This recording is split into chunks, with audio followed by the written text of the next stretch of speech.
Meus irmãos, graça, misericórdia e paz da parte de Deus, nosso Pai e do nosso Senhor Jesus Cristo. A honra, obviamente, é toda minha em poder servir a igreja do Senhor, trazendo a exposição da sua palavra. Eu quero então convidá-los a abrirem em Atos dos Apóstolos, no capítulo 11, e nós leremos do 19 até ao 26. Atos, capítulo 11, do 19 ao 26.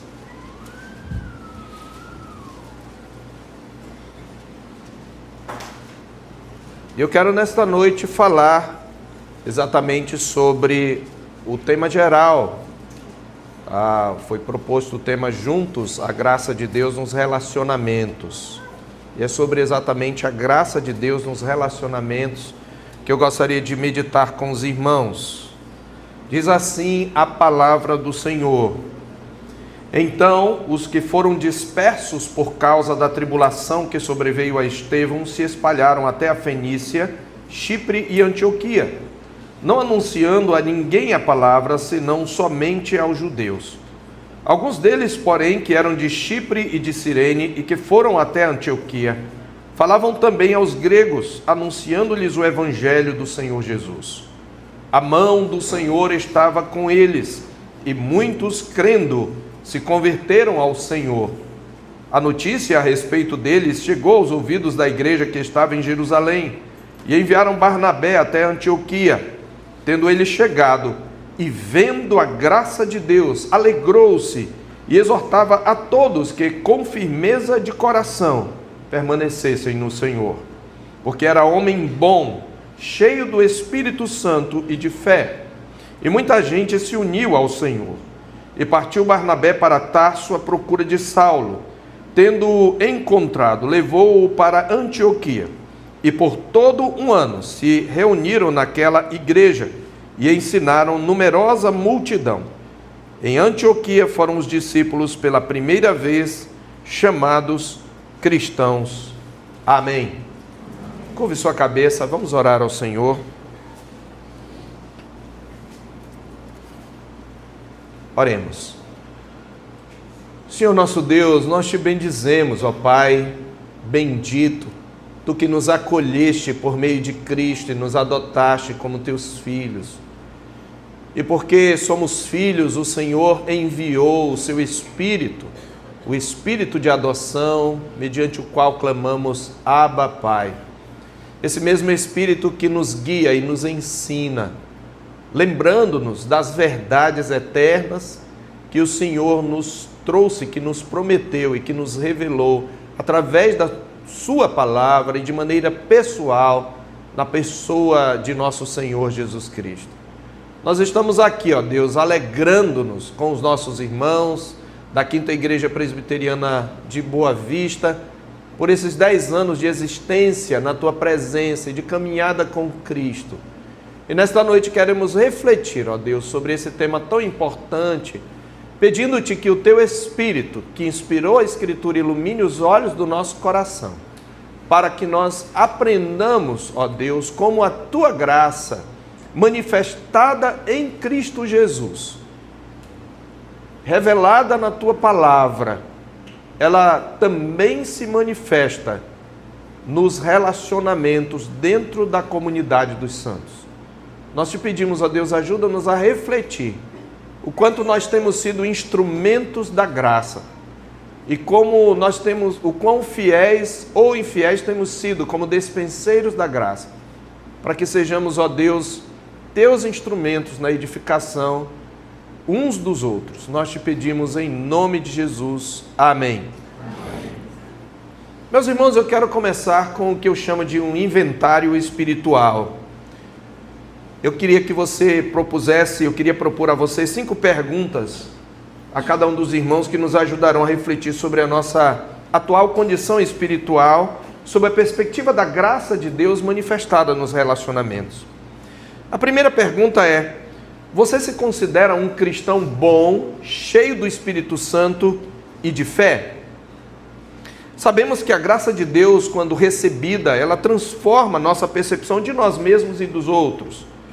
Ela não nos infla de orgulho, mas nos torna lúcidos e capazes de reconhecer avanços na nossa santificação e também áreas em que ainda carecemos de crescimento. Então eu repito a pergunta: você pode se dizer um homem cheio, bom, ou uma mulher boa, cheia do Espírito Santo e de fé, ou o quanto você pode se considerar cheio ou cheia do Espírito Santo? Segunda pergunta: de que maneira as circunstâncias contrárias que você tem vivido o tem tornado uma testemunha mais eficaz de Cristo? Nós precisamos refletir sempre sobre isso, como as circunstâncias que nós vivenciamos, sobretudo as contrárias, nos tornam mais eficazes como testemunhas de Cristo, porque a graça de Deus é uma graça educadora. A Bíblia diz em Tito, capítulo 2, versos 11 e 12, que a graça de Deus se manifestou salvadora a todos os homens, educando-nos, para que, renegadas as paixões e as impiedades mundanas, vivamos no presente século sensata, justa e piedosamente. Então a graça educadora do nosso Pai Celestial, ela usa as limitações, as angústias e as frustrações para moldar o nosso caráter, e assim que nós demos testemunho vivo de Cristo, porque é nesse sentido que a palavra de Deus diz que todas as coisas cooperam para o bem daqueles que amam a Deus, daqueles que são chamados segundo o seu propósito. E qual é o sumo bem daqueles que amam a Deus? É serem eles conformados à imagem de Cristo, para que ele seja o primogênito entre muitos irmãos, como diz o verso 29 do mesmo texto. Então eu quero que você tenha essa pergunta em mente. Mas uma terceira pergunta: você consegue enxergar a graça de Deus na igreja, inclusive naqueles irmãos com quem você tem barreiras naturais? Devemos ter em mente que a graça de Deus nos treina a ver Cristo nos outros, inclusive onde nossos afetos naturais não encontram ou não encontrariam afinidade. Sim, sabemos que a graça de Deus se revela em Cristo. Sabemos que é pela palavra de Deus que podemos conhecer a sua graça, mas essa graça, ela é manifestada na igreja, na transformação que ela causa. E nós precisamos aprender a enxergar na igreja, sobretudo na nossa comunidade local, da qual conhecemos os defeitos, a graça de Deus. Então, você consegue enxergar a graça de Deus na igreja, mesmo naqueles irmãos que não estão tão próximos de você? Quarta pergunta: como você pessoalmente tem contribuído para a integração dos novos irmãos que o Senhor tem acrescentado à igreja? Qual é a sua contribuição para a integração deles? Porque onde a graça reina, meus irmãos, os relacionamentos são pontes e não muros. Há um aspecto em que a igreja precisa construir muros contra a falsa doutrina, o falso evangelho, contra os falsos profetas, contra o pecado e o erro. Mas os relacionamentos, no que diz respeito ao crescimento e à santificação, devem ser pontes. E o acolhimento que nós temos uns dos outros é uma expressão concreta do Evangelho, como nos diz a Escritura em Romanos 15, 7. Portanto, acolhei-vos uns aos outros, como também Cristo nos acolheu para a glória de Deus. Então eu deixo essa pergunta em mente. E uma quinta e última pergunta: de que maneira você tem servido no discipulado cristão, pelo qual o Senhor edifica o seu corpo? Qual é a sua contribuição para o processo de seguir a Jesus? Nós precisamos ter isto sempre em mente e fazer essas perguntas, meus irmãos, porque a graça não nos isenta do trabalho. Ela nos habilita a servir diligentemente a Deus e uns aos outros no amor, para que todos cresçam até a estatura de Cristo. Há abundantes textos que falam sobre isso. Então, enquanto nós temos essas perguntas em mente, a narrativa de Atos aqui que nós lemos nos ajuda a respondê-las. E como parâmetros para o nosso inventário, eu proponho 4 princípios iniciais que estão ligados a essas perguntas. Primeiro, nós aprendemos nesse texto que circunstâncias contrárias são instrumentos da graça educadora de Deus para formar testemunhas fiéis. Eu vou repetir: circunstâncias contrárias são testemunhos, ou melhor, são instrumentos da graça educadora de Deus para formar testemunhas fiéis. Em segundo lugar, nós podemos ver nesse texto, e se você não não notar mais nada, você já terá extraído uma mensagem do texto. Em segundo lugar, nós percebemos nesse texto que quando cheios do Espírito Santo e de fé, nós conseguimos enxergar e celebrar a graça de Deus em irmãos diferentes de nós. Eu sempre gosto de repetir, mesmo que você não consiga anotar tudo, você anota a ideia central. Quando estamos cheios do Espírito Santo e de fé, um dos resultados é que nós conseguimos enxergar e celebrar a graça de Deus em irmãos diferentes de nós. Terceiro princípio, nós podemos aprender nesse texto que a graça que habita em nós, meus irmãos, ela torna nossos relacionamentos canais de encorajamento e integração no corpo de Cristo. A graça de Deus não flui da cabeça para cada membro sem o concurso dos outros membros. A graça de Deus é soberana, mas ela é confluente. Isto é, ela flui através de instrumentos. E nós somos instrumentos conscientes dessa graça. É isto que significa o que está escrito em Efésios 4,16, quando diz que nós devemos seguir a verdade em amor e crescer em tudo que crescer naquele que é a cabeça, do qual todo o corpo bem ajustado e consolidado, pelo auxílio de toda a junta, segundo a justa cooperação de cada parte, efetua o seu próprio aumento para a edificação de si mesmo em amor, onde um membro toca outro, o fluxo da graça avança para que haja essa integração. Então a graça de Deus em nós nos torna nossos relacionamentos canais de encorajamento e integração no corpo de Cristo. Quarto princípio, a graça capacitadora de Deus nos provê instrução pelo ministério da palavra, a fim de nos tornarmos uma igreja que reflete a imagem de Cristo. A graça capacitadora de Deus provê instrução pelo ministério da palavra, a fim de nos tornarmos uma igreja que reflete a imagem de Cristo.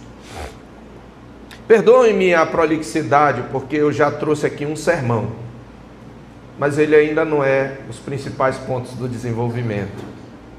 É que às vezes na minha cabeça vem vários esboços, e eu tento colocá-los todos juntos no sermão. Nós já aprendemos muita coisa aqui, mas podemos aprender muito mais. Meus irmãos, quando nós olhamos para essa narrativa, nós vemos, se você observar os capítulos anteriores, você verificará que antes desse cenário de Antioquia, Lucas registra o modo como o Senhor quebra a barreira entre judeus e gentios por meio de Pedro. Não é sem um agir soberano e uma transformação que a graça vai acontecer nos relacionamentos.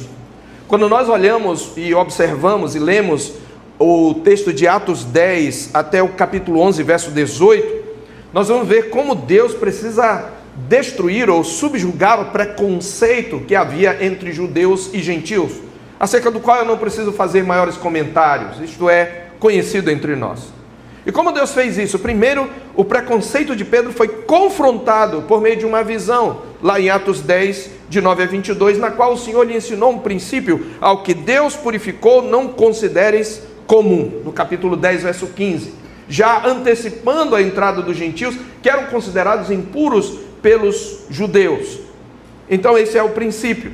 Mas depois, Deus precisava trabalhar mais em Pedro, e esse preconceito, primeiramente confrontado, foi humilhado também, porque ainda na sua pregação, lá na casa de Cornélio, diz a palavra de Deus em Atos 10, 44 a 48, que caiu o Espírito Santo, e é uma expressão quase que de uma sobrenaturalidade violenta, caiu o Espírito Santo sobre todos os que ouviam a palavra, e Pedro foi constrangido a batizá-los com água. Seu preconceito foi humilhado pela ação soberana do Espírito. Mas, por fim, o preconceito também precisava ser subjugado, confrontado, humilhado e subjugado diante dos irmãos da circuncisão, no capítulo 11, que ao ouvirem o testemunho de Pedro, porque eles pediram satisfação, você entrou na casa de gentios e comeu com eles, e Pedro, em resposta à arguição deles, ele contou tudo o que Deus fez soberanamente, e eles concluíram, no capítulo 11, verso 18, também aos gentios foi dado o arrependimento para a vida.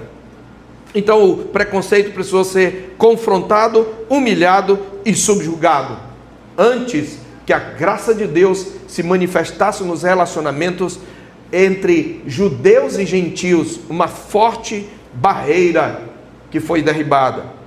Nada, meus irmãos, é isso que Lucas vai mostrar o tempo todo no livro de Atos, que nada deteria a ação do Cristo exaltado de criar um só povo de todas as nações. A entrada dos gentios não apenas vai ampliar, portanto, a igreja de maneira geográfica e numérica, ela vai transformar a qualidade dos seus relacionamentos. A graça de Deus, por meio do Evangelho, vai inaugurar aqui uma comunhão onde havia distanciamento e hostilidade. A barreira da separação de que fala Paulo em Efésios capítulo 2. E é nesse avanço do reino, meus irmãos, que nós chegamos a Antioquia, uma metrópole, capital da província da Síria, para onde afluíam muitas pessoas, é como chamamos as cidades cosmopolitas, onde havia muitas pessoas de vários lugares do mundo, porque era um centro político, cultural e comercial, com cerca de 500 mil de habitantes, uma metrópole mesmo.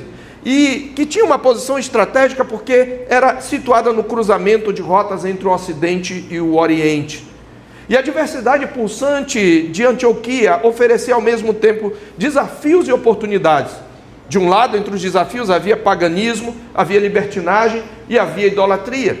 De outro lado, como oportunidade, você tem um ambiente ideal para que a graça de Deus se manifeste poderosa, se manifeste irresistível, unindo quem naturalmente jamais caminharia junto. Ali então o Senhor faz nascer, meus irmãos, o primeiro grande centro missionário gentílico e o segundo polo do cristianismo, depois de Jerusalém. E é nesse contexto que eu quero então falar sobre a graça de Deus nos relacionamentos, e eu quero dividir aqui esta mensagem exatamente nas cenas que Lucas apresenta, porque é uma narrativa, não é? Então eu quero mostrar aqui pelo menos 4 cenas, e eu vou intitulá-las. Eu gosto sempre de intitular a cena para que você melhor possa anotar. A primeira cena que Lucas vai apresentar aí a partir do verso 19 é mostrando como a graça de Deus transforma opositores em instrumentos. Vou repetir. A graça de Deus transforma opositores em instrumentos. Como Deus faz isso? Diz aí no verso 19, observe comigo, que os que foram dispersos por causa da tribulação que sobreveio a Estevão, chegaram até a Fenícia, Chipre e Antioquia, aqui Antioquia da Síria. Você deve ter em mente que a perseguição arquitetada para sufocar a igreja, pela mão graciosa do Senhor, tornou-se a locomotiva da missão da igreja. Porque os crentes estavam ainda presos a Jerusalém. Eles ainda não tinham saído, e foi a perseguição que os levou a se dispersarem. De um modo geral, nós sabemos que os crentes judeus, eles tinham dificuldade de chegar aos gentios. E então eles precisaram ser perseguidos. Ainda que Satanás tenha sido o ministro dessa perseguição, Deus era o seu autor. E eu estou usando aqui as palavras de Calvino quando ele fala sobre o sofrimento de Jó. Então não estou sozinho na palavra que eu estou usando aqui. Nós precisamos ter isto em mente, irmãos. A perseguição, ela é arquitetada para sufocar a igreja, mas pela mão graciosa do Senhor, ela se torna a locomotiva da missão. Mesmo assim, você observa no verso 19 que os crentes judeus ainda insistiam em falar somente aos seus pares, porém alguns deles falavam, diz aí, não anunciando a ninguém a palavra senão somente aos judeus, mas há alguém que fura a bolha. Pelo poder e ação de Deus, diz que alguns deles, no verso 20, falavam também aos gregos, anunciando o evangelho do Senhor Jesus. É muito importante você entender, eles estavam anunciando o evangelho do Senhor Jesus, eles estavam falando de Cristo. Então, o que nós aprendemos aqui, observe que a graça de Deus transforma, a graça redentora, ela converte adversidades em pontes missionárias.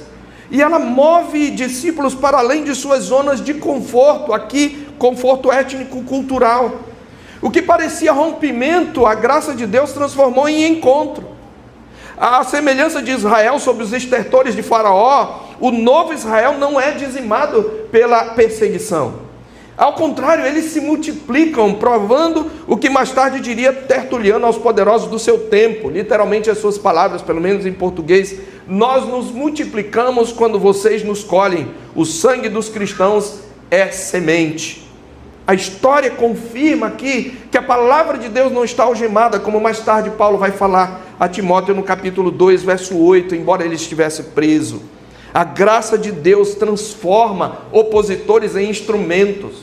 A própria palavra de Deus já havia dito no capítulo 4, quando eles oram depois que Pedro e João são presos, eles dizem: Senhor, levantaram-se os reis da terra, juntamente com Herodes e gentes de Israel, para fazer tudo o que a tua mão e o teu propósito predeterminaram. A graça de Deus é irresistível, a graça de Deus é maravilhosa, Deus é sábio, Ele age graciosa e sabiamente para fazer avançar o reino, o seu reino. Então, meus irmãos, a aplicação aqui é que quando a graça de Deus nos visita, nós deixamos de usar crises como desculpas para nos fecharmos e passamos a enxergá-las como convites de Deus para servir. Seja perseguidos em uma outra situação adversa, ou seja perseguidos ou em uma outra situação adversa, seja nos conflitos que temos entre nós, estamos sempre em missão. E a graça de Deus utiliza até, ora, se ela utiliza os inimigos, quanto mais os irmãos, inclusive nos seus defeitos, para nos moldar.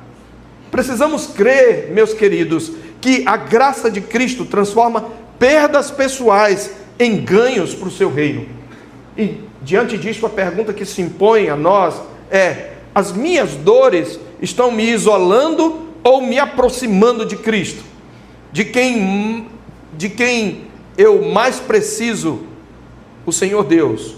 Ou mais, falando dos relacionamentos, as minhas dores me isolam ou me aproximam em Cristo, de quem também precisa de esperança da minha parte?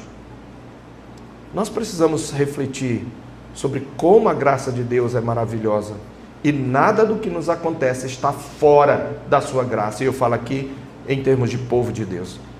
Então nós chegamos à cena 2, e na segunda cena nós vamos perceber que a graça de Deus também cria uma nova comunidade. A graça de Deus cria uma nova comunidade. A graça de Deus transforma opositores em instrumentos. A graça de Deus cria uma nova comunidade. Versos 21 e 22. Diz que eles anunciaram o evangelho de Jesus Cristo e Lucas diz: a mão do Senhor estava com eles, e muitos, crendo, se converteram ao Senhor.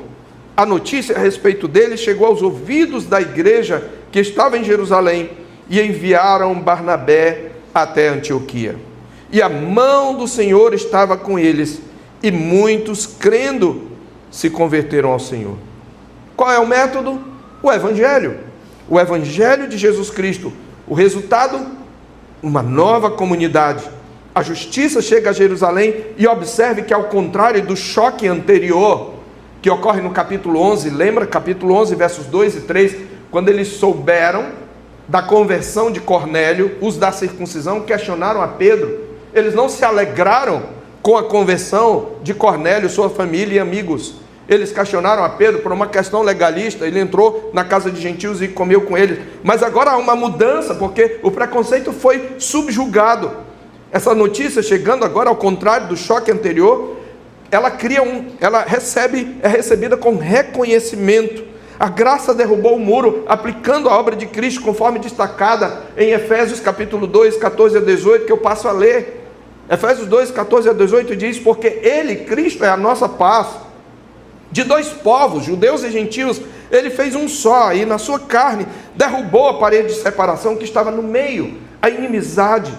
Cristo aboliu a lei dos mandamentos na forma de ordenanças, para que dos dois, judeus e gentios, criassem em si mesmo uma nova humanidade, fazendo a paz, e reconciliasse ambos, judeus e gentios, em um só corpo com Deus, por meio da cruz, destruindo a inimizade por meio dela. E quando veio, Cristo evangelizou a paz a vocês, gentios que estavam longe. Paulo está falando a gentios, os efésios, e paz também aos que estavam perto, os judeus, porque por meio dele, ambos, judeus e gentios, temos acesso ao Pai em um Espírito. Meus irmãos, se a graça de Deus foi capaz de unir gente tão antagônica, tão contrária, tão oposta entre si, como judeus e gentios, e nós brasileiros não conhecemos essas barreiras. Nós não conhecemos. Não é que nós não tenhamos discriminação entre nós, mas nós vivemos, como diz, junto e misturado. Nós somos uma nação muito misturada. Se você for para o Oriente Médio e para outros lugares da Europa e mesmo da Ásia, você vai verificar a grande barreira cultural que existe entre um povo e outro, às vezes até parecidos. Era essa barreira que existia entre eles. Mas essa graça derrubou. Se ela derrubou esse tipo de barreira, ele derruba as barreiras menores que temos entre nós. As intrigas, as picuinhas que temos entre nós, por mera questão de preferências pessoais. Essa é a graça de Deus. Porque quando a graça nos visita, nós deixamos de usar crises como desculpas para nos fecharmos. E passamos a enxergá-las como convites de Deus para servir. Os próprios conflitos interpessoais são convites de Deus para darmos testemunhos do amor de Cristo. Então, seja perseguidos, nós temos isto em mente. Meus irmãos, a verdadeira igreja nasce onde o Evangelho é anunciado e seus vínculos se forjam ao redor de Cristo, não de afinidades naturais. O Evangelho, ou a união ou unidade por afinidades naturais, ela é mundana em si, ela é secular, ela é deste século. Não necessariamente é pecaminosa, mas ela não tem nada de virtuosa. Porque até bandidos que têm afinidade, eles se unem, eles se irmanam, eles cooperam entre si. Mas a igreja é uma comunidade sobrenatural, porque Deus na igreja junta gente que naturalmente não se juntaria. Nós não escolhemos os nossos irmãos, Deus os escolhe. Então o Evangelho, ele é provado e vivido prioritariamente em comunidade, pois a graça que reconcilia se manifesta ao criar uma família onde havia estranhos. E as comunidades centradas no Evangelho acolhem a diferença sem relativizar a verdade do Evangelho. Como podemos dizer, a gramática da graça substitui rótulos, sarcasmos e indiferenças por escuta, paciência e convívio humilde. Então a pergunta prática é: eu meço irmãos por minhas preferências ou por aquilo que Cristo já fez neles e por eles? Não é por afinidade que devemos nos aproximar, por isso nossa aproximação uns dos outros deve ser intencional. A aproximação por afinidade, ela é instintiva, ela é não intencional, ela não tem nada de virtuosa. Mas o amor de Deus nos faz nos aproximar daqueles que são diferentes de nós. Isso nos leva, meus irmãos, à terceira cena. E essa cena nos mostra que a graça de Deus se faz visível na comunidade dos santos, produzindo alegria e encorajamento mútuo. Essa é uma frase um pouco mais longa, eu vou repetir. A graça de Deus, essa graça que transforma opositores em instrumentos, essa graça que cria uma comunidade, ela se faz visível na comunidade dos santos, produzindo alegria e encorajamento mútuos. Você lembra que eu perguntei se você consegue enxergar a graça de Deus na igreja, nos seus irmãos? Observe aí, dos versos 23 e 24, que a notícia, do 22 em diante, a notícia a respeito dele chegou aos ouvidos da igreja que estava em Jerusalém, e enviaram Barnabé até Antioquia. Jerusalém ouve acerca da conversão dos gentios e envia Barnabé. Por quê? Por que envia Barnabé? Porque a graça usa pessoas para confirmar e edificar. E veja o que diz o verso 23, que tendo chegado e vendo a graça de Deus. Barnabé viu a graça de Deus quando ele chegou e teve contato com aquela comunidade, quando ele cumprimentou os irmãos, quando orou com eles, quando cultuou com eles. ele viu a graça de Deus, e diz que vendo a graça de Deus, alegrou-se, e exortava a todos que com firmeza de coração permanecessem no Senhor. Meus irmãos, nós vemos aqui, devemos notar o que podemos chamar de fluxo da graça nos relacionamentos, ou o fluir da graça nos relacionamentos. A graça de Deus flui da cabeça, que é Cristo, para os seus membros, dando a visão do Evangelho vivido, experimentado, manifestado em palavras e obras no meio da comunidade. Então, visão é o primeiro fator aqui. Barnabé viu a graça de Deus naquela comunidade estrangeira, de gentios na carne, chamados em circuncisão por aqueles que se intitulam circuncisão, que é feita por mãos humanas, como Paulo fala em Efésios 2:11. Aqueles que foram curados pela graça, meus irmãos, eles desenvolvem olhos para ver o que Deus está fazendo, não apenas para o que ainda falta fazer. Nós temos a tendência natural, pelo nosso coração pecaminoso, de olhar mais para o que falta fazer, lamentar mais o que a gente não tem, do que agradecer o que a gente tem. E isto acontece muitas vezes na igreja. A gente tem dificuldade de ver o que a graça já fez. Mas esse fluxo da graça, ele envolve uma visão que vem de Deus por meio das Escrituras e que nos permite ver o que Deus está fazendo. O que exatamente ele viu? Como é que eu posso ver a graça de Deus? Não é uma coisa abstrata. De que maneira concreta eu posso ver a graça de Deus nos meus irmãos? Quando nós olhamos essa palavra utilizada por Lucas, nós percebemos que ele já havia nos apresentado retratos da graça na comunidade ao descrever em pelo menos 2 ocasiões como viviam os convertidos. E observe que nessas 2 ocasiões anteriores, a palavra graça ocorre em ambas as passagens. Você lembra Atos 2, 42 a 47? Logo depois daqueles quase 3 mil batizados, ali está um retrato da graça visível. Ela é visível na perseverança, e perseveravam na doutrina dos apóstolos, na comunhão, no partir do pão, ou seja, nos sacramentos e nas orações. Em cada alma havia temor. Todos os que creram estavam juntos e tomavam as suas refeições com alegria e singeleza de coração.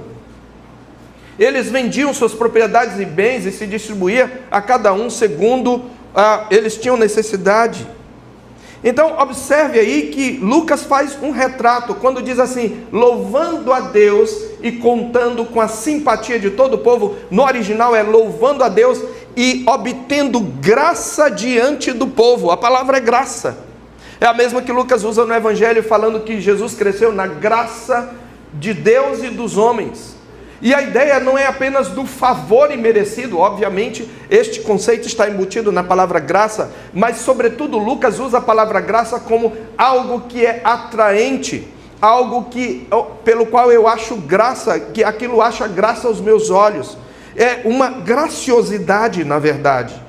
Então ele diz, olha, eles louvavam a Deus e por causa dessa perseverança na doutrina, nessa contínua adoração, na alegria e singeleza de coração, eles obtinham graça diante do povo. O próprio povo pagão, os ímpios, enxergava a graça, embora não conseguia discernir o que era aquilo. Mas em Atos 4, 32 a 35, Lucas vai falar de novo, trazendo um segundo retrato resumido da igreja. Ele diz, da multidão dos que creram, era um o coração e a alma. Aqui está a manifestação visível da graça. Da multidão dos que creram, era um coração e alma. Ninguém dizia ser sua, nenhuma das coisas que possuía, tudo porém lhes era comum. Com grande poder os apóstolos davam testemunho da ressurreição de Jesus, e em todos eles havia abundante graça. Aí está um retrato visível, concreto, palpável da graça de Deus. Certamente Barnabé, meus irmãos, viu algo semelhante ao que os primeiros crentes de Jerusalém, ao que nos primeiros crentes de Jerusalém despertou a simpatia, a graça diante do povo de Jerusalém. A graça vista nos relacionamentos permeados pela palavra, pela oração e pelos sacramentos, por sua vez, produz alegria. Barnabé viu e se alegrou ao ver esse apego à doutrina dos apóstolos, à comunhão, ao partir do pão, às orações, bem como ao ver o temor, a alegria, a singeleza de coração que havia em cada alma. Ele se regozijou ao ver que da multidão dos que creram era um o coração e a alma, ao ver que ninguém considerava exclusivamente sua nenhuma das coisas que possuía, tudo para eles era comum. E meus irmãos, até a distribuição de bens aos necessitados acontece em Antioquia. Se você observar num texto que não lemos, versos 27 a 30, observe comigo: naqueles dias desceram alguns profetas de Jerusalém para Antioquia, e apresentando-se um deles, chamado Ágabo, dava a entender pelo Espírito que estava para vir grande fome por todo o mundo, a qual sobreveio nos dias de Cláudio. Os discípulos, gentios, cada um conforme suas posses, mesma fraseologia de Atos 2 e Atos 4, cada um conforme suas posses, resolveram enviar socorro aos irmãos que moravam na Judéia, o que eles com efeito fizeram, enviando aos presbíteros, por intermédio de Barnabé e de Saulo. Que coisa maravilhosa, que ironia divina. Aqueles gentios que tiveram muita barreira para entrar na igreja, agora eles são instrumentos de Deus para sustentar a igreja mãe, os judeus. Ofertas vão dos gentios para os judeus, e Paulo inclusive vai elaborar teologicamente esse fato lá em Romanos capítulo 15, não temos tempo de colocar aqui. Ele diz: se os gentios são participantes dos bens espirituais dos judeus, eles precisam recompensá-los com bens materiais. Paulo mesmo, ele entende que essa oferta em dinheiro dos gentios era também uma espécie de oferta de aroma suave a Deus. É como se ele estivesse trazendo os frutos semeados ali em Jerusalém, porque aos judeus foram confiados os oráculos de Deus. Então ele se alegra e ele vê entre os gentios, portanto, a mesma graça pujante testemunhada entre os judeus, e isso não lhe causa inveja. Veja, ele é judeu, mas isso não lhe causa inveja. Não havia em seu coração rivalidade ao ver esse novo centro pujante do cristianismo. Sim, meus irmãos, porque a inveja murcha, mas a graça floresce. O progresso do outro, quando o coração está cheio de graça, torna-se nossa alegria. Motivado pela alegria que brota da graça, então, esse filho da exortação começou a praticar o que caracterizava a sua vida e ministério. Observe esse fluxo da graça. A graça dá, Deus em sua graça dá visão para Barnabé. Ele consegue ver a mesma coisa que ele viu em Jerusalém. Essa graça o alegra, e por meio dele a graça de Deus encoraja aqueles irmãos. Ele encorajava continuamente, diz, ele alegrou-se e exortava a todos. Perceba que o verbo está aqui no português, e ele está sendo fiel ao grego, no pretérito imperfeito. E o pretérito imperfeito, ele descreve uma ação contínua no passado, significa não algo pontual. Ele não exortou uma vez, mas ele continuamente exortava. Ele fez disso o seu hábito, o seu costume. Ele exortava, ele encorajava um ministério de palavra e presença que sustenta corações centrados em Cristo. Veja, ele os encorajava a quê? A que com firmeza de coração permanecessem no Senhor, permanecessem em Cristo. Sabemos, irmãos, que toda essa virtude não vinha dele mesmo, mas do Senhor. Por isso Lucas explica, ele fez isso porque era homem bom. E por que ele era homem bom? Porque ele era cheio do Espírito Santo e de fé. Barnabé era um crente à imagem de Cristo. Não é à toa que ele tinha um apelido. Nós costumamos colocar apelido geralmente com base nos defeitos, né? Mas os cristãos do primeiro século colocaram um apelido com base na virtude de Cristo vista nesse irmão. Barnabé é uma palavra aramaica que significa filho da exortação.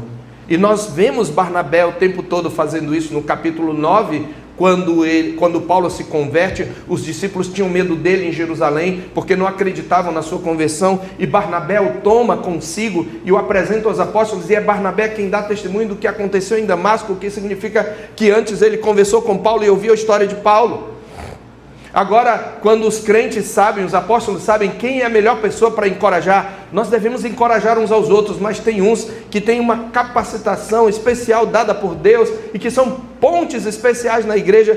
A melhor pessoa é Barnabé e ele vai lá e encoraja aqueles irmãos.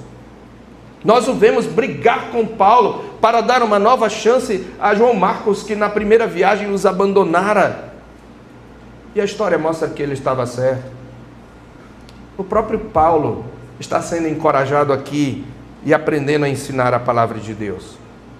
Então, meus irmãos, para que a graça de Deus se manifeste nos relacionamentos, a igreja precisa de Barnabés, de servos e servas de Deus que enxerguem a graça mais que os defeitos.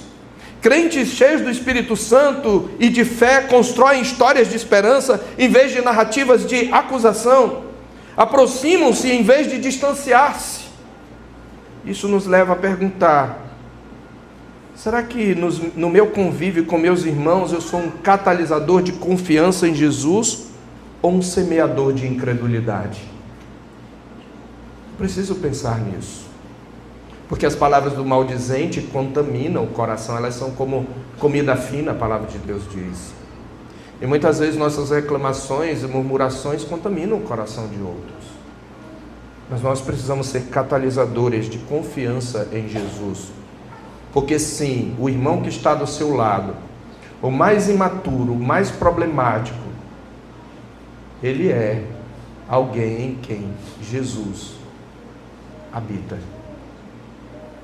E onde Jesus está manifestando a sua graça. E se eu não enxergo, há um problema em mim. Nós chegamos então à quarta e última cena. Nessa cena, os versos 25 e 26, Lucas vai nos mostrar que a graça de Deus instrui e edifica por meio de ministros fiéis. A graça de Deus instrui e edifica por meio de ministros fiéis. Irmãos, observe como a graça de Deus flui através de relacionamentos. Ela flui através de relacionamentos contrários. Os perseguidores são instrumentos de Deus para empurrar os crentes a pregar o Evangelho. Ela constrói uma igreja no meio dos diferentes. Ela leva um homem a enxergá-la e se alegrar e encorajar, produzindo encorajamento mútuo.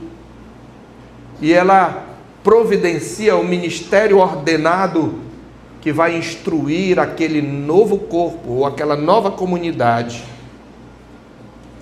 através de ministros fiéis.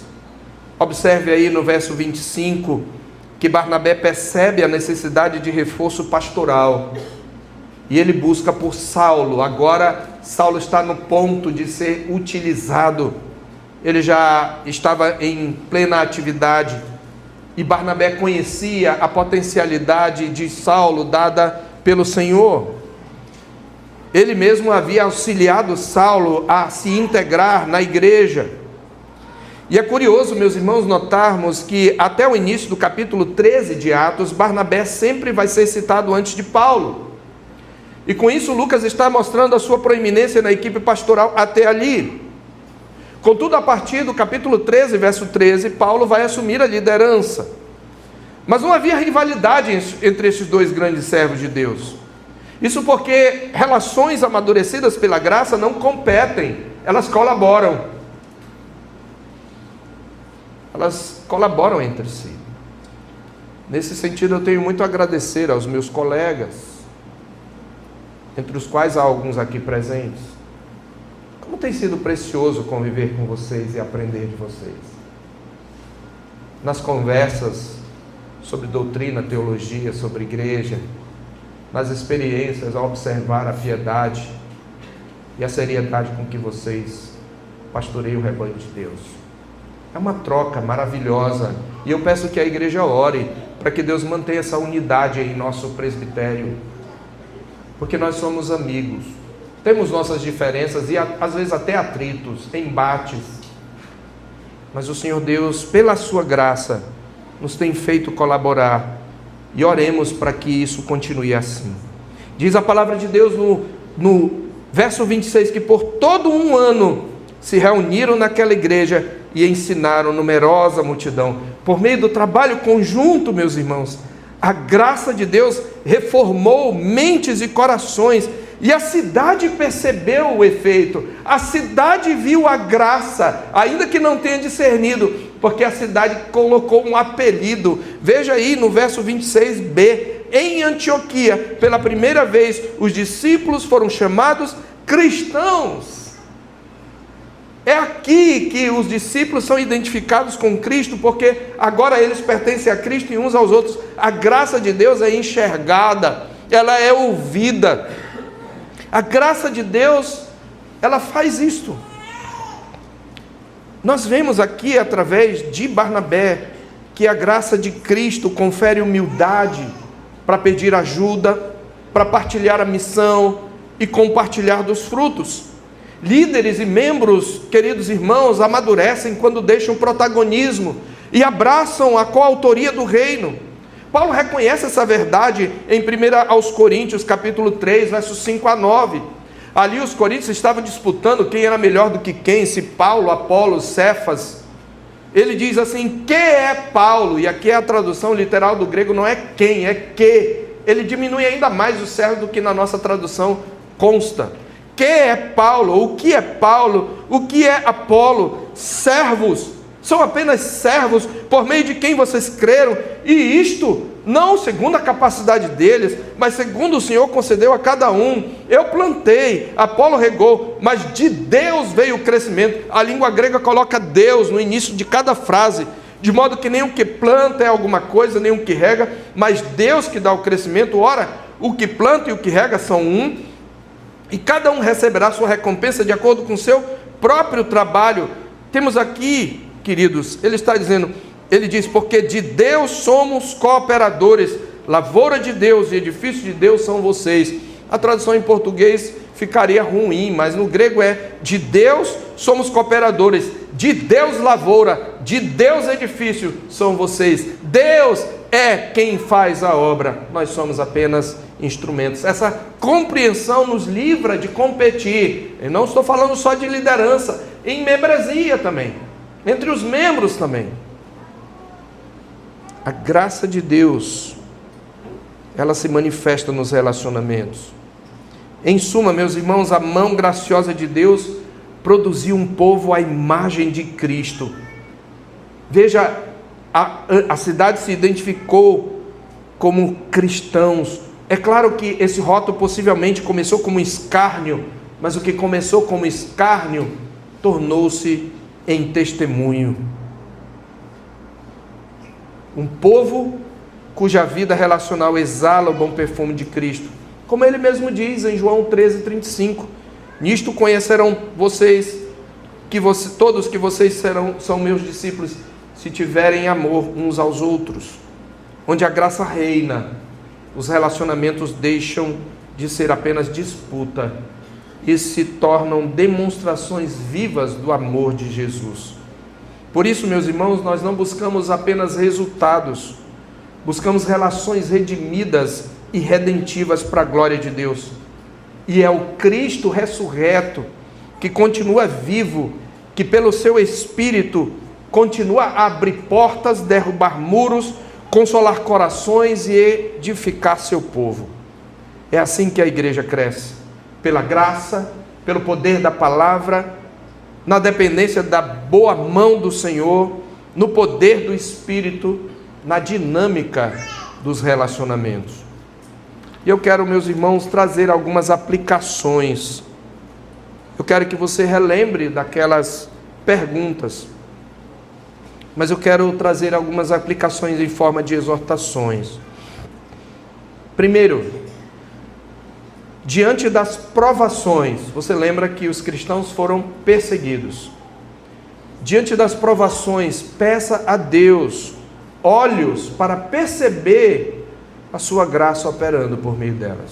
Você está passando por provações, está vivendo conflitos, talvez no seu lar, na igreja, conflitos interiores, de ordem pessoal. Diante das provações, ore a Deus para que lhe dê olhos para perceber a graça operando por meio delas. Transforme suas queixas em intercessões Transforme isolamento em serviço. Lembre de Filipenses 1, de 12 a 14. Algemas podem virar púlpitos. Filipenses 1, de 12 a 14, Paulo estava preso, e para responder aos filipenses que estavam preocupados com sua situação, ele disse: quero, irmãos, cientificar-vos de que as coisas que me têm acontecido, isto é, a prisão, têm antes contribuído para o avanço do Evangelho. De que maneira? Porque as minhas cadeias estão sendo conhecidas de toda a guarda pretoriana, e como também os demais. E por isso no capítulo 4, quando ele envia saudações, ele diz: todos os santos vos saúdam, especialmente os da casa de César. A prisão levou o Evangelho até César e sua casa. Mas ele diz outra vantagem para o Evangelho: e a maioria dos irmãos, estimulados por minhas algemas, ousam falar com mais desassombro a palavra de Deus. O meu exemplo encoraja outros a pregarem. Peça a Deus olhos. Você consegue perceber a graça? Pense no problema que você está enfrentando agora. Você consegue perceber a graça operando por meio deles? Em segundo lugar, na convivência com os diferentes, exercite a prática de ver a graça nessas pessoas como Barnabé. Nomeie, faça um exercício. Quando você sair daqui, pense nas pessoas com quem você não tem muita afinidade e nomeie evidências da obra de Deus nesses irmãos, sobretudo esses com quem você tem menos afinidade, e dê graças a Deus por eles em voz alta, para que o seu coração se lembre. Nomeie as evidências da obra de Deus na vida dos irmãos mais problemáticos. Faça isso. Esse é um bom exercício para o coração. Terceiro, no acolhimento dos novos convertidos, adote um recém-chegado à igreja. Apresente-o a Deus em oração. Apresente-se a Ele, apresente-o à igreja. Faça isto intencionalmente, convide-o, sente-se com ele, use o seu tempo de comunhão nos interregnos dos ajuntamentos para integrá-lo à igreja. Pratique a graça nos relacionamentos, porque você tem o Espírito de Deus. Em quarto lugar, no encorajamento diário, assuma um pacto de palavras que edificam.